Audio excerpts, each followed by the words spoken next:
Hey guys, what's going on? It's Nick here, back again with another video.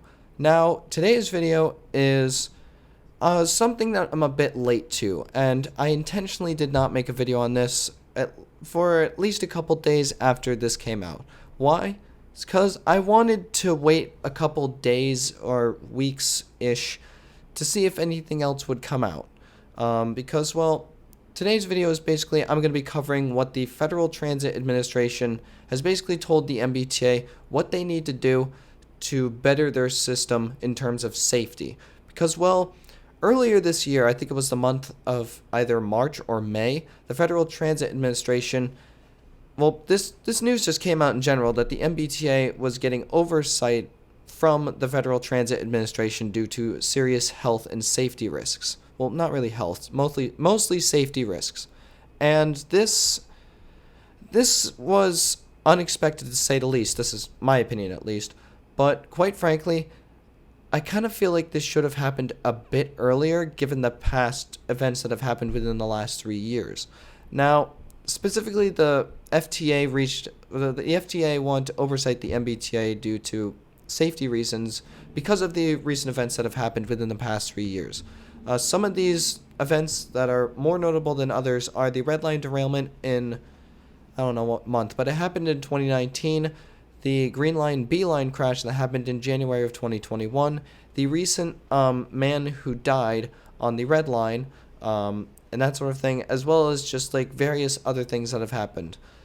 The Federal Transit Administration has decided to basically do a deep investigation into the MBTA and figure out what the hell is going on, and we need to figure out what needs to be changed because right now your system is not safe. That's basically what they said. And they've been conducting this investigation for I think like the past month-ish. I don't know. Don't call me out on that. I don't know the situation entirely. I haven't really been up to speed on this.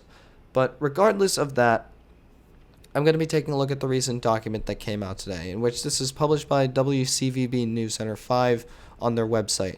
They did publish an article, I think about a week ago now, that kind of just gave like a short, brief description of what the FTA wanted the MBTA to do to better the safety of the transit system, basically.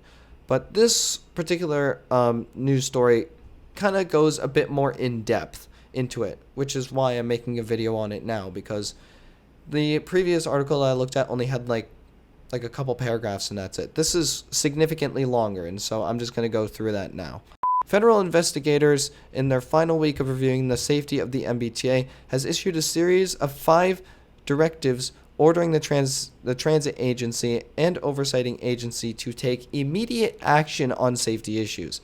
The Federal Transit Administration's review began in May after the agency sent a letter to the MBTA General Manager, Steve Povtak, saying that they're extremely concerned about the pattern of safety issues, citing derailments, train collisions, grade crossing fatalities, and incidents that have endangered both MBTA employees and their passengers. Wednesday's announcements of the FTA's directives formalizes the 4 areas of concern that the MBTA Chief Safety Director Ronald Esther revealed Monday to the MBTA Board of Directors.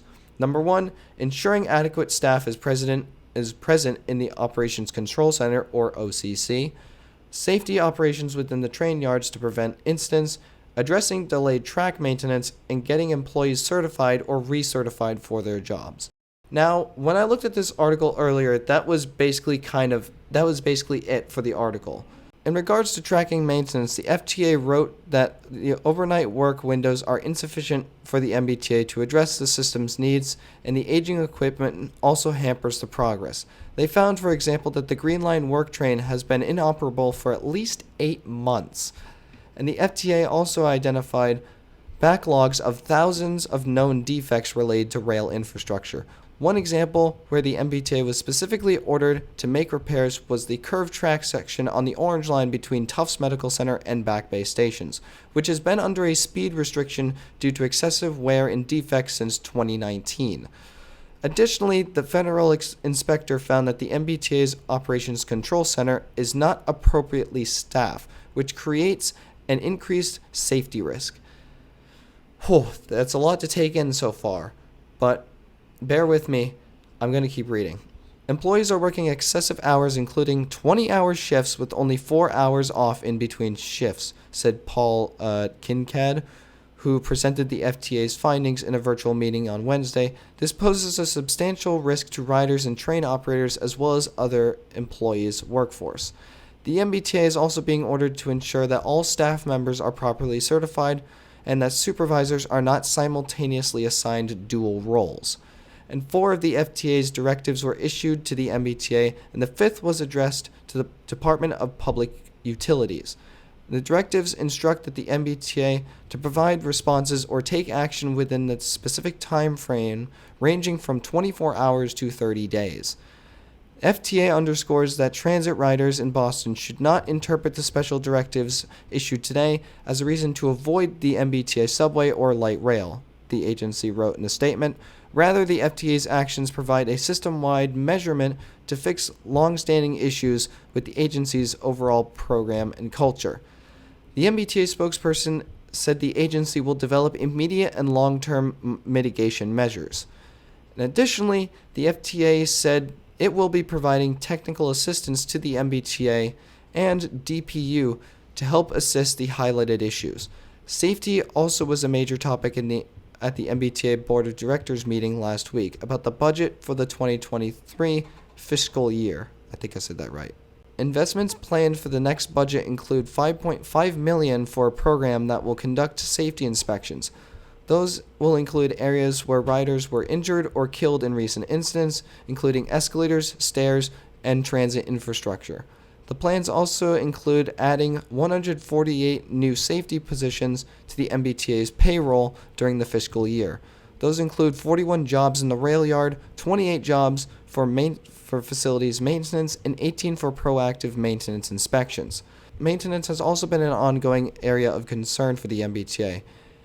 An estimate in 2019 projected that it would cost $10.1 billion to replace all the outdated equipment and infrastructure with modern alternatives, the State House News Service reported.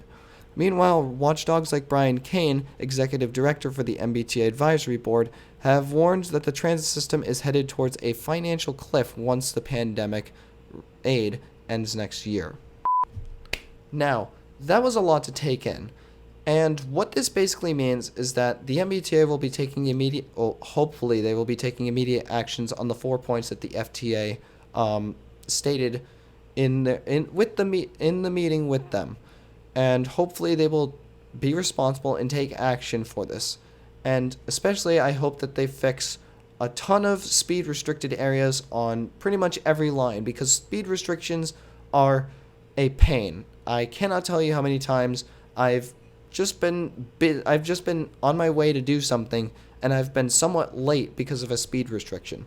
The area between Tufts Medical Center and Back Bay takes approximately 139 seconds to get to, and this is from Transit Matters website. They have a whole page dedicated to speed restrictions or speed slowdowns and all that sort of thing. I'll leave a link in the description below for you to go check that out. So what are my thoughts on this? My thoughts personally are that the MBTA has a metric fuck ton of work that they need to do within a very short amount of time. And quite frankly, I don't know if they're going to be able to pull that off. I mean, given the staffing shortage that I think most of America and all of the world is dealing with right now, it's going to be kind of hard to hire people to help get this job done. Plus, people don't really want to work right now. But alongside that, I'm just expecting that there are going to be a couple things that are going to happen within the next year, basically. And it's that there's going to be, hopefully, a lot of track and infrastructure upgrades, which will mean shuttle buses will be replacing service on certain lines for a certain amount of time, and it's going to be a complete pain in the ass to figure out to get to where you're going. So expect that, but also expect fare increases, because at the end of this report, the guy basically said that the MBTA is going to be on a financial cliff once the pandemic aid dries up, which is very concerning to say the least. And my expectation is that they're going They're gonna be upping the fare by, hopefully not too much, but I'm expecting they're gonna try to up the fare by at least a couple dollars to make sure that like they're able to make a profit. And also, I think in another news article or something that the MBTA is also going to be cracking down on fare evasion. And quite frankly, they've said that in the past, and I haven't seen them do jack shit. I mean, I fare evade every now and then, and literally, like, the transit ambassadors are the ones that have to deal with that. And most of the time, whenever you fare evade, the transit ambassador is like, "Hey, don't do that," and someone's like, "Fuck you! I can do what I want." And yeah, that most of the fare evading in the stations is on the transit ambassador to deal with. But all they can really do is just say, "Hey, pay your fare." But really, people will just be like, "Hey, fuck off! I got to get to where I'm going," and that's really it. As for like the green line, it's up to the operators to get people to pay. Cause I cannot tell you how many times I've been on like the green line or something, when either the operator is like trying to configure like the system for the fare and it's taking too long, and they're just like, all right, just go. We gotta get this train moving. Or sometimes they're just completely negligent as well. Like some of the operators, like let's say Coolidge Corner on the C line. Some operators going inbound towards like North Station or something, they'll open all the doors and like a whole bunch of people will get in the back, and they don't say anything about like, "Hey, pay your fare." I have not seen that at all. And the MBTA is just like flabbergasted as to why they're not collecting fares. It's mostly the operators on the green line that aren't like telling people to pay their fare. That's at least my opinion. But it's also in the stations, they need to crack down on fare evasion, and they need to get like transit police to like actually hunt down people and like fine them for fare evading, because that's really the only way that the MBTA is going to be able to somewhat actually be able to make a good profit off of fare, because a lot of people fare evade. I mean, even though that we have like, I think it's the cheapest transit system in all of North America, people still don't pay their fares, and it's only like what, $2.20.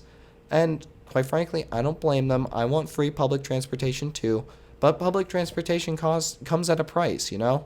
So expect fare increases, and expect a lot more and expect the MBTA to be cracking down on fare evasion.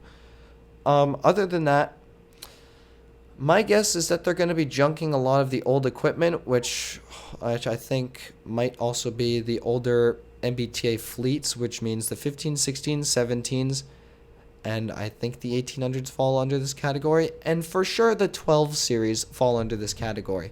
These cars are ancient, and the 15 and 1600 series are pretty much a rolling death trap at this point, and even to the point where I feel somewhat concerned riding them, but we'll see.